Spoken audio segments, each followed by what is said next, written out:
আমি আবার চলে এসেছি আমাদের পরিবেশবিদ্যা কমন ভ্যালুয়েটেড কোর্স সিভ্যাক সেমিস্টার 2 এর চ্যাপ্টারগুলো নিয়ে। প্রথম ইউনিট হচ্ছে এনভায়রনমেন্টাল এডুকেশন বা পরিবেশ শিক্ষা। পরিবেশ শিক্ষা নিয়ে আমরা এই ভিডিওতে কিছু জিনিস শিখে নেব। প্রথম হচ্ছে পরিবেশ শিক্ষা কি।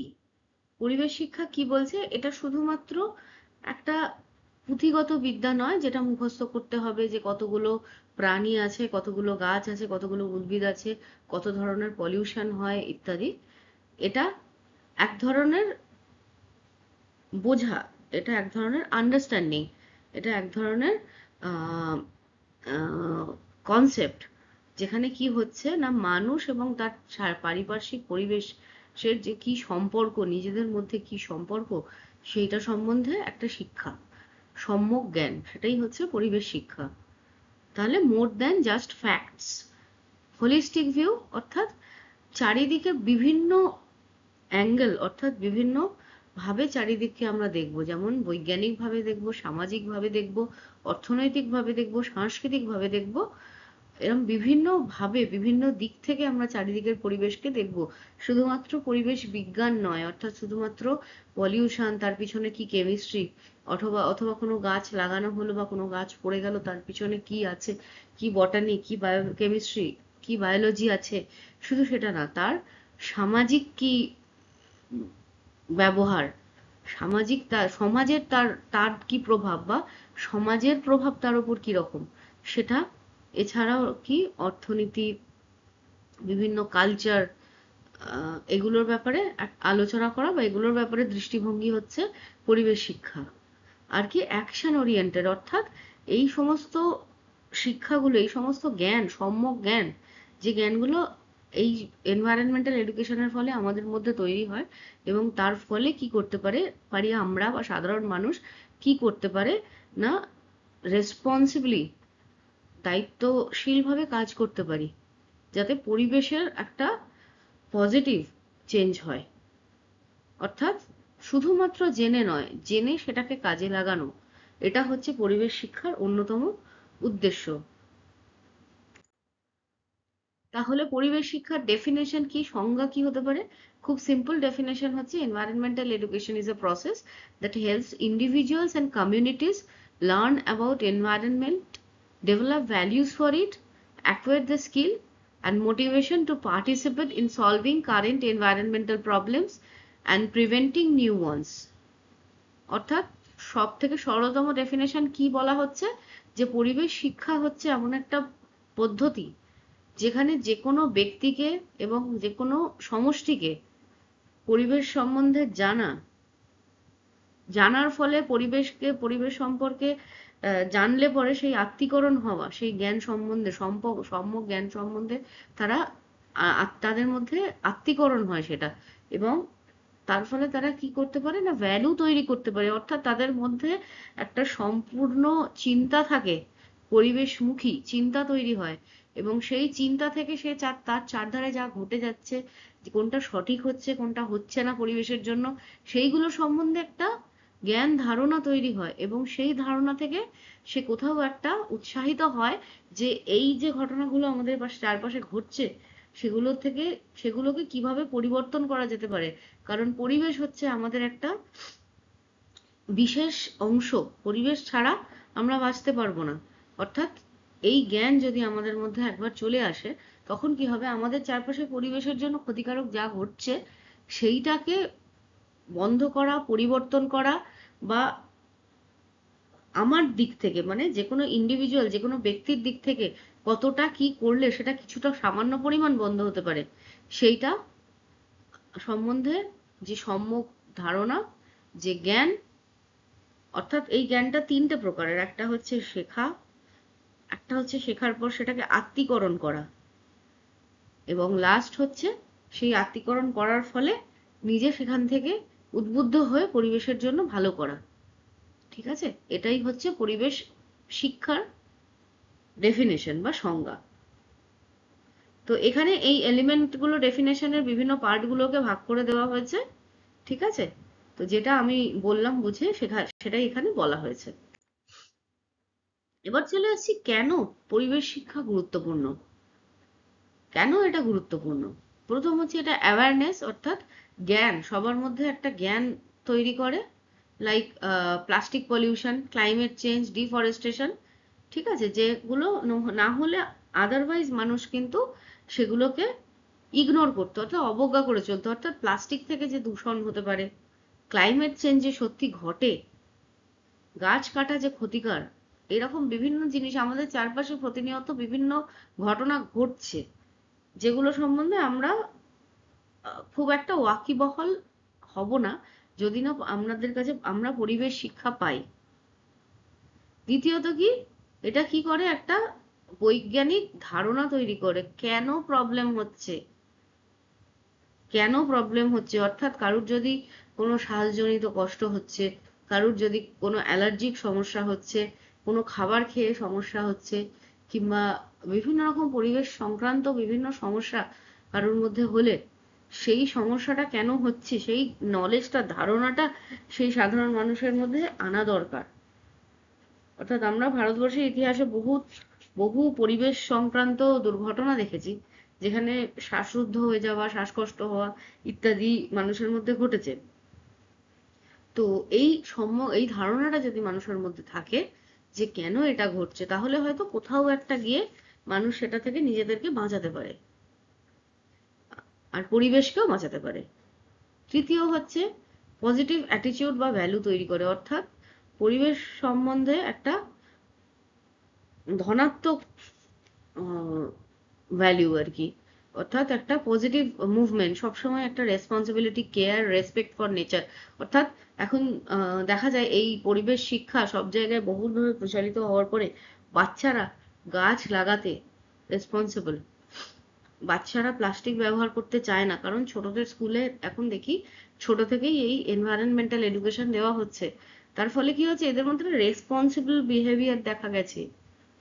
এদের এই যে ভেতর থেকে, এই যে শিক্ষা থেকে তাদের যে জাগরণটা, বাড়ির মধ্যে কেউ সিঙ্গেল ইউজ প্লাস্টিক ব্যবহার করলে তার প্লাস্টিকটাকে বলা হচ্ছে, বাচ্চারা বলছে যে প্লাস্টিক ব্যবহার করো না। জল অপচয় হলে বাচ্চারা বলছে জল অপচয় করো না। এই জিনিসটা যখন সমাজের, এই বাচ্চারা যখন বড় হবে, তখন কি হবে, সমাজের সকল স্তরে এনভায়রনমেন্টাল এডুকেশনটা সার্বিক হয়ে উঠবে। তার ফলে কি হবে যে সবার একটা পজিটিভ অ্যাটিটিউড থাকবে, এনভায়রনমেন্টের প্রতি একটা রেসপন্সিবিলিটি থাকবে। আর কি, এটা থেকে অ্যাকশন, স্কিল ফর অ্যাকশন, অর্থাৎ কিভাবে সমস্যার সমাধান করা যেতে পারে, এই ক্রিটিক্যাল থিঙ্কিং। অর্থাৎ প্লাস্টিকের বদলে, একদম ছোট উদাহরণ দিচ্ছি একটা, যে একটা সিঙ্গেল ইউজ প্লাস্টিকের বদলে কিভাবে আমরা একটা রেগুলারের কাপড়ের ব্যাগ নিয়ে বাজারে যেতে পারি। তাহলে কি হয়, প্রতিদিন আমি বাজারে গেলে অন্তত 4টে সিঙ্গেল ইউজ প্লাস্টিক নিয়ে আসি, সেটার বদলে একটা ব্যাগ যেটা ধুয়ে রেখে দিলে আবার পরের দিন ব্যবহার করা যাবে। বিভিন্ন সমস্যার সমাধান, বিভিন্ন ডিসিশন মেকিং, বিভিন্ন কমিউনিকেশন, এই সমস্ত বিষয় যে জটিল পরিবেশ সংক্রান্ত সমস্যা, সেই সমস্যাগুলো থেকে সমস্যাগুলো সমাধানের জন্য যে স্কিল, অর্থাৎ যে দক্ষতার প্রয়োজন, সেই দক্ষতাটাও এই পরিবেশ শিক্ষার মাধ্যমে গড়ে উঠবে। প্রমোটস সাস্টেইনেবল বিহেভিয়ার, অর্থাৎ দীর্ঘস্থায়ী ব্যবহার। অর্থাৎ কি, পরিবেশের ইকো ফ্রেন্ডলি প্র্যাকটিস, পরিবেশ বান্ধব যে বিভিন্ন কাজ প্রতিদিনের জীবনযাত্রায়, যেটা প্রলংড অনেক দিন ধরে করে যাওয়া যেতে পারে, সেই রকম প্রলংড সাস্টেইনেবল লাইফস্টাইল। যেমন কি না, ওয়েস্ট কমানো, এনার্জি কনজার্ভ করা, যেমন ঘর থেকে বেরোলে আলো পাখা বন্ধ করে দেওয়া, জলের অপচয় বন্ধ করা, ওয়েস্ট বন্ধ করা, ওয়েস্ট কমানো, যতটা সম্ভব ওয়েস্ট কমানো, সেটাকে আবার করে ব্যবহার করা, এই প্র্যাকটিসগুলো। পার্টিসিপেশনে যোগদান করা আর কি, সেটাকে আরো মজবুত করা, এম্পাওয়ার করা, ঠিক আছে। Environmental protection effort, whether through advocacy, volunteering or making informed choices, অর্থাৎ যে কোনো পরিবেশ সংক্রান্ত ব্যবস্থাপনা, মুভমেন্ট, সেগুলোতে পার্টিসিপেশন, সেগুলোতে সাধারণ মানুষের যোগদান খুব প্রয়োজন। যাদের নিয়ে পরিবেশ, যারা পরিবেশের মূল অংশ, তাদের থাকাটা খুব প্রয়োজন। নেক্সট হচ্ছে ফস্টার গ্লোবাল সিটিজেনশিপ, অর্থাৎ এই যে ক্লাইমেট রিলেটেড সমস্যা বা পরিবেশ নিয়ে যে সমস্যা, সেগুলো কিন্তু কোনোটা কোনো দেশের বাউন্ডারির মধ্যে, গণ্ডির মধ্যে নেই। ক্লাইমেট চেঞ্জ বলো, পলিউশন বলো, তারপর তোমার জলের ওশান ওয়াটার বলো, কোরাল রিফের সমস্যা বলো, সবই কিন্তু ট্রান্স বাউন্ডারি। অর্থাৎ একটা দেশ পলিউট করলে সেই দেশের মধ্যেই তার পলিউশন সীমাবদ্ধ থাকবে এমন নয়। এটা হচ্ছে একটা বড় সমস্যা, যার জন্য পরিবেশ শিক্ষা কি করতে পারে, মানুষকে গ্লোবাল সিটিজেন করতে পারে। অর্থাৎ একটা জায়গার একটা ছোট মুভমেন্ট, যেটা আমার ক্লাইমেটের জন্য, আমার পরিবেশের জন্য ভালো, সেটা আমার উপকারে লাগছে, আমার দেশের উপকারে লাগছে, এবং আমার অ্যাডজাসেন্ট যে দেশে পলিউশন হচ্ছে বা কোনো ক্ষতি হচ্ছে সেই উপকারেও লাগছে। অর্থাৎ কোথাও একটা গ্লোবাল সিটিজেনশিপের জায়গা দেয়। এটা কি করে না, ভবিষ্যতে সুস্থ থাকা এনশিওর করে, ঠিক আছে, নিশ্চিত করে। অর্থাৎ এই যে আমি বললাম যে এখন যে জেনারেশন গুলো পড়াশোনা করছে, তোমরা করছো, আমাদের সবকটা করছে, এনভায়রনমেন্টাল এডুকেশন কম্পালসারি করা হয়েছে। তার কারণ হচ্ছে যে এই জেনারেশন যখন সমাজের দায়ভার নেবে, যখন আরো বড় হবে, তখন যাতে সমস্ত অ্যাডমিনিস্ট্রেটিভ, সমস্ত প্রাইভেট, পাবলিক, সমস্ত জায়গায় যে মানুষরা থাকবে, তারা সবাই পরিবেশ সম্বন্ধে জানবে আর অ্যাওয়্যার থাকবে, এবং তারা সবাই পরিবেশ সচেতন মানুষ হবে। তার ফলে কি হবে, ভবিষ্যৎটা কিন্তু আজকের থেকে অনেকটা ভালো হবে। আর কি, এতে জীবনযাত্রার মান উন্নত হবে, ঠিক আছে। এতে এর ডিরেক্ট অনেক বেনিফিট আছে। পরিশ্রুত বাতাস, পরিশ্রুত জল, পরিশ্রুত শাকসবজি, খাবার দাবার, সবকিছু যদি আমরা ভবিষ্যতে পাই, তাহলে এর একটা উজ্জ্বল ভবিষ্যৎ অবশ্যই আছে। তাহলে এনভায়রনমেন্টাল এডুকেশন এলো কোত্থেকে? এনভায়রনমেন্টাল এডুকেশন ধারণাটা এলো কোত্থেকে? ঠিক আছে, 1977-এ এই ধারণাটা প্রথম আসে। কোথা থেকে না, টিবিলিসি ডিক্লারেশন, 1977।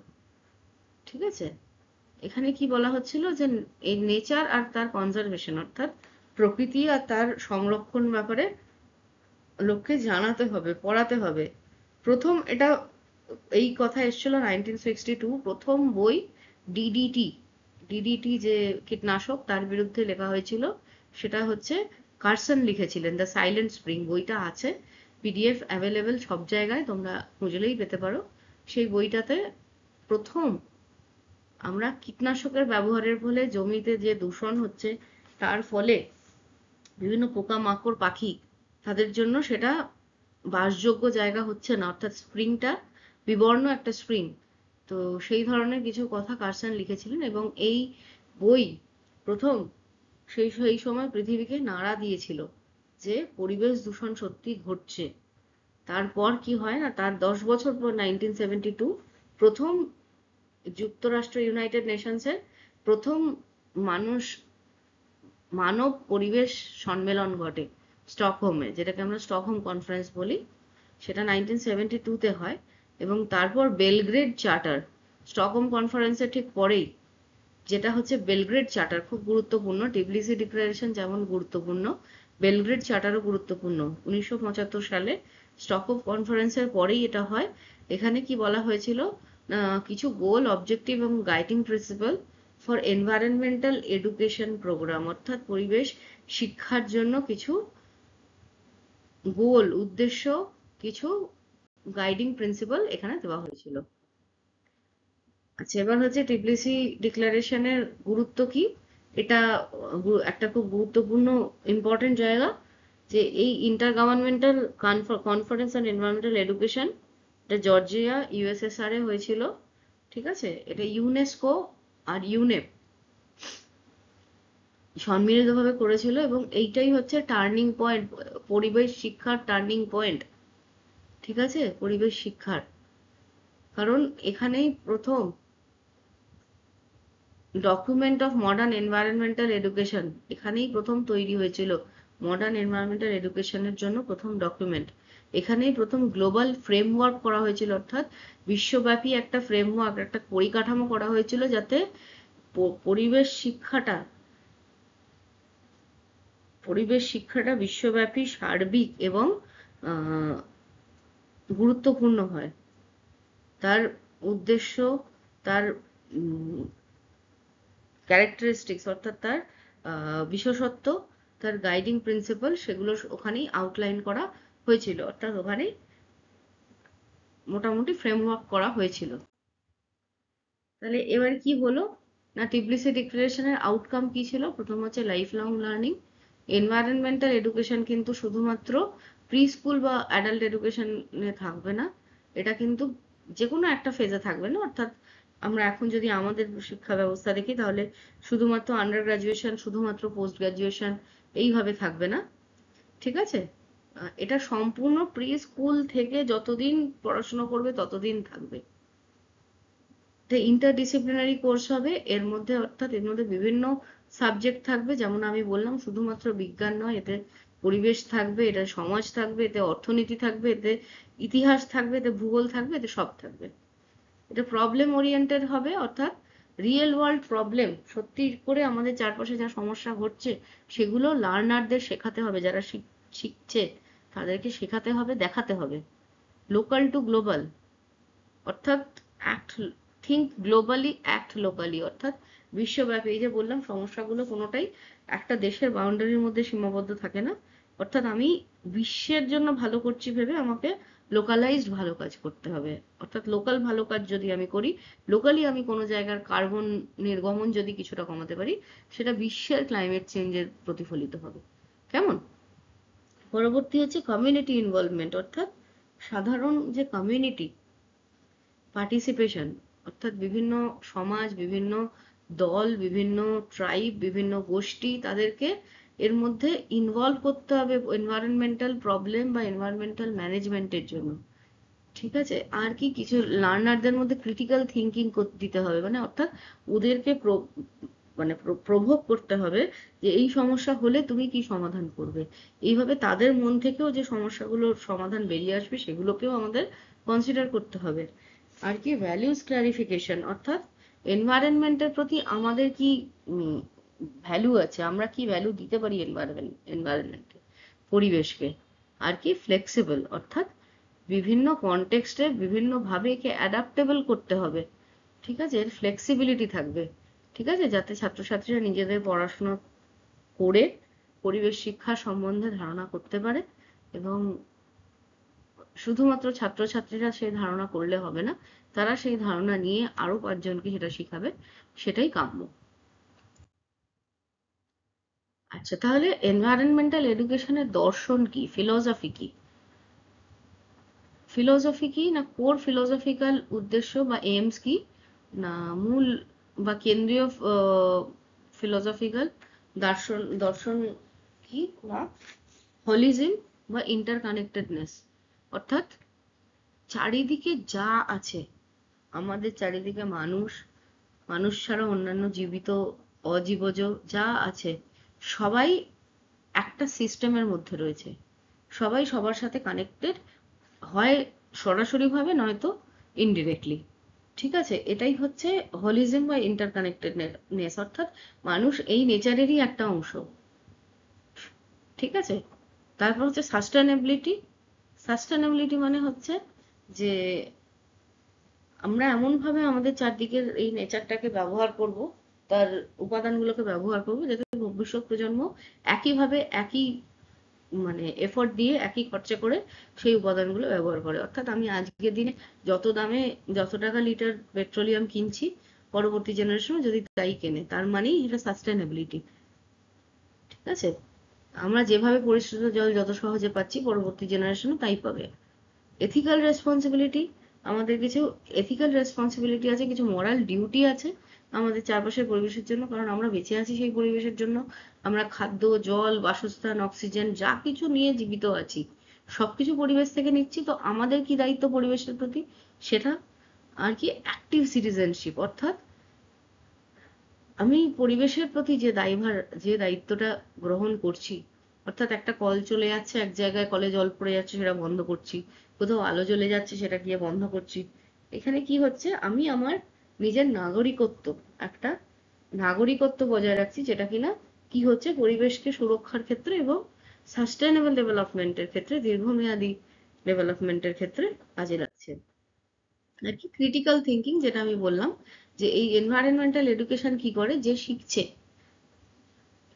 যে শিখছে তাকে একটা ভাবনা চিন্তার জায়গা দেয়। অর্থাৎ আমি কিছু একটা বলে দিলাম তোমাদের, তোমাদের সেটা অন্ধভাবে বিশ্বাস করতে হবে এমন নয়।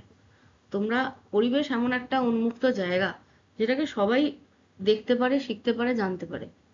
অর্থাৎ আমি কিছু একটা শেখালাম, তোমরা সেটা গিয়ে মাঠে গিয়ে, চারপাশে গিয়ে, নিজের বাড়িতে গিয়ে, পাড়ায় গিয়ে, রাস্তায় গিয়ে দেখলে যে হ্যাঁ ম্যাডাম সঠিক বললেন কিনা।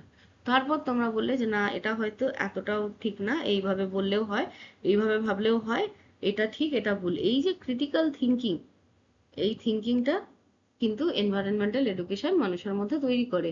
এম্পাওয়ারমেন্ট, এই যখনই মানুষের মধ্যে এই শিক্ষা এবং জ্ঞান তৈরি হয়, সে তার পরিবেশের প্রতি লয়াল হয়, তখনই তার মধ্যে একটা ক্যাপাবিলিটি, একটা ক্যাপাবিলিটির একটা ক্ষমতা জন্মায়। সে কি করতে পারে না, তার চারপাশে যা সব সমস্যা হচ্ছে তার সমাধানের জন্য সে একটা চেষ্টা করতে পারে। রেসপেক্ট ফর ডাইভার্সিটি, অর্থাৎ বায়োলজিক্যাল ডাইভার্সিটি, যেমন আমাদের চারপাশে অন্যান্য যে পশু পাখি আছে তাদের প্রতি একটা দয়া কিংবা শ্রদ্ধা, সেটা প্রয়োজন। যেমন আমি একটা পরিবেশের অংশ, অন্য যে কোনো একটা প্রাণী সেও পরিবেশের অংশ। যতক্ষণ না সে আমার চরম কোনো ক্ষতি করছে, আমি তার ক্ষতি করব না। কালচারাল ডাইভার্সিটি, অর্থাৎ বিভিন্ন ধরনের মানুষের, মানে যারা পাহাড়ে থাকেন তারা একরকম, যারা মরুভূমিতে থাকে একরকম, যারা এই পশ্চিমবাংলার বুকেও অনেক, এক একটা ডিস্ট্রিক্টের মানুষের এক এক রকমের কালচার। এই কালচারাল ডাইভার্সিটিটাকেও কোথাও একটা সম্মান করতে হবে। তবেই আমরা বুঝতে পারবো যে কিভাবে পরিবেশকে সংরক্ষণ করা যায়, পরিবেশকে ভালোবাসা যায়। এরকম আমাদের মধ্যে অনেকেই আছি, আমরা এমন ডিস্ট্রিক্ট, এমন জায়গা থেকে আছি যারা পরিবেশ কেন্দ্রিক জীবনযাপন করি। তো তাদের থেকে যারা করে না তাদের শেখার আছে। অর্থাৎ এই যে ইন্টার কালচারাল, ইন্টার স্পেসিফিক যে একটা রেসপেক্ট বা ভালোবাসার জায়গা, এটা পরিবেশ শিক্ষা থেকে আসে। আর প্রথমেই বলেছি যে এটা পরিবেশ শিক্ষা হচ্ছে লাইফ লং লার্নিং। যতদিন মানুষ বেঁচে থাকে, প্রতিদিন ক্লাসরুম, শুধুমাত্র ক্লাসরুমে নয়, বাইরের প্রত্যেকটা স্তরে, প্রত্যেকটা ক্ষেত্রে, বাইরের জগতে আমরা কি করতে পারি না, পরিবেশ শিক্ষা নিতে পারি, পরিবেশ থেকে কিছু শিখতে পারি। তাহলে এনভায়রনমেন্টাল অ্যাওয়ারনেস ভার্সেস এডুকেশন, এর মানে কি, এর পার্থক্য কি? অর্থাৎ পরিবেশ পরিবেশ অ্যাওয়ারনেস আর পরিবেশ শিক্ষা, এই দুটোর মধ্যে পার্থক্য কি? প্রথম হচ্ছে এনভায়রনমেন্টাল অ্যাওয়ারনেস, অর্থাৎ পরিবেশ সচেতনতা। অর্থাৎ পরিবেশ কি, পরিবেশ আছে আমার চারপাশে, পরিবেশ আমার চারপাশে কি ঘটছে আমি জানি, সেগুলো কি কি সমস্যা সেটাও আমি জানি। আর চারিদিকে বিভিন্ন খবরের কাগজে, খবরে আমি শুনতে পাই পরিবেশের অবস্থা খারাপ হচ্ছে। এটা একটা সুপারফিশিয়াল ধারণা, ওপর ওপর একটা ধারণা। আমি সমস্যাটা বুঝতে পারছি। যেমন আমি বলছি ফর এক্সাম্পল, আমি কোনো এক জায়গায় কাজের জন্য গেলাম, সেখানে গিয়ে একটা স্পেসিফিক ধরে নিলাম একটা প্রজাতির গাছ, তাতে ফল হয়, বিগত 4-5 বছর দেখা যাচ্ছে ফল হচ্ছে না। তো আমি গিয়ে সাধারণ এক দুজনকে জিজ্ঞেস করলাম, তারা ওইখানেই থাকেন, যে এখানে গাছে কেন ফল হচ্ছে না।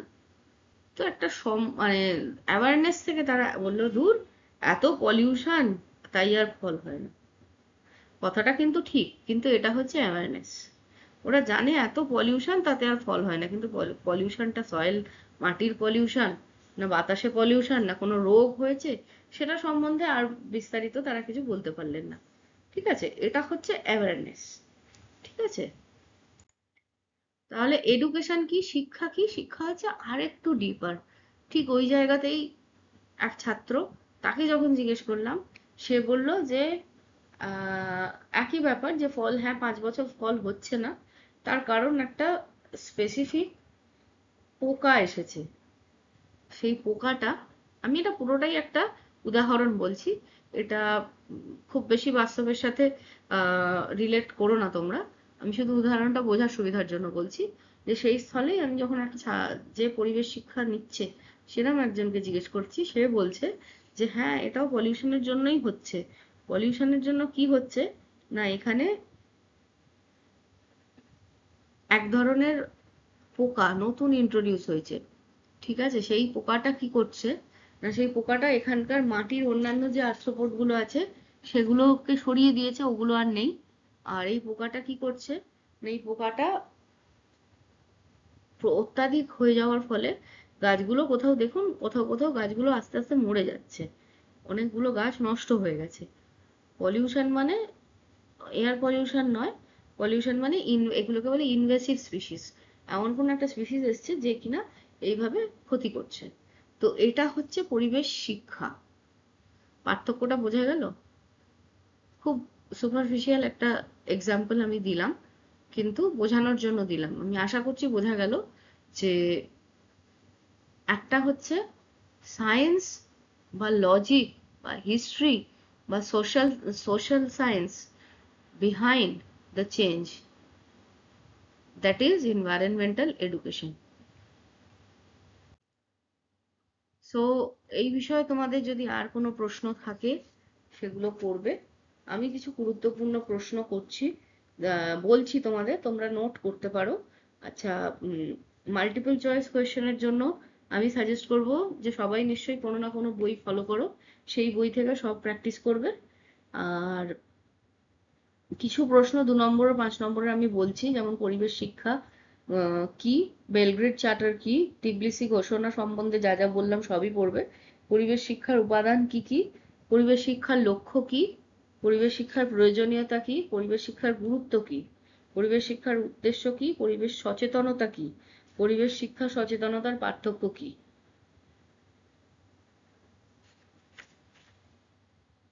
ভারতে পরিবেশ শিক্ষা বিষয়টি সম্পর্কে আলোচনা। পরিবেশ পাঠ কি কাকে বলে, পরিবেশ শিক্ষার গুরুত্ব কি, এগুলো তো বললাম। পরিবেশ শিক্ষা কিভাবে পরিবেশ সচেতনতায় সাহায্য করে, পরিবেশ শিক্ষার দার্শনিকতা সম্পর্কে পড়ে নেবে। আর তিবলিসি সম্মেলন সম্পর্কে যা বললাম সেটা পড়বে। খুব ভালো করে এই ইউনিটটা তোমরা তৈরি করো পরীক্ষার জন্য। আর ভিডিওটা লাইক করে দাও, পেজটা সাবস্ক্রাইব করো। আমি পরের ভিডিওতে আসছি ইউনিট 2 নিয়ে। সবকটা ইউনিটই আমি তোমাদেরকে একটু একটু করে পড়াবো এবং কিছু গুরুত্বপূর্ণ প্রশ্ন বলে দেবো। যদি কোনো প্রশ্ন থাকে কমেন্ট বক্সে লিখবে। পরের ভিডিও দেখা হচ্ছে। বাই।